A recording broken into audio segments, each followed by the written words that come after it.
শেষ অবধি দেখবে, তবেই তো হাসি আর পায়খানা একসাথে পাবে। আম লেলো কাঁচা কাঁচা আম লেলো। আমার নাম হলো কাঁচা আম, খেলে ভুলে যাবে তোমার গার্লফ্রেন্ডের নাম। আরে বাহ, জানো তুমি তো খুব সুন্দর গান করো। আরে ওইসব বাদ দাও, তুমি এক কাজ করো, এই সময় আম বাগানে কেউ নেই, তুমি আমাকে একটা হাম্পি দাও না গো।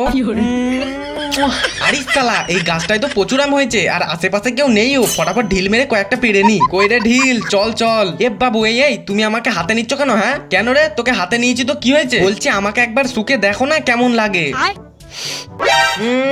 তুই শালা এরকম কুকুরের গুইয়ের মতো গন্ধ কেন রে? তো শালা আমি তো কুকুরের গুই, এই রোদে শুকিয়ে মাটির মতো হয়ে গিয়েছি। চল হ্যাঁ, ছি ছি ছি ছি ছি, শালা আম পাড়তে এসে কুকুরের গু ঘেটে নিলাম রে। এক কাজ করি, পাশের ওই গর্তটা জলে হাতটা ধুয়ে আসি। এ বাবু, এই কি করছো তুমি? হ্যাঁ আরে পাগলা, আমার হাতে গু লেগে গিয়েছে রে, তাই জলে হাতটা ধুতে এসেছি। শালা একটা চন্দ্রবোড়া আমার জলের ভেতর থেকে এসে যদি তোমার সেইখানে ছোবল মারে, তাহলে বুঝতে পারবে কেমন লাগে।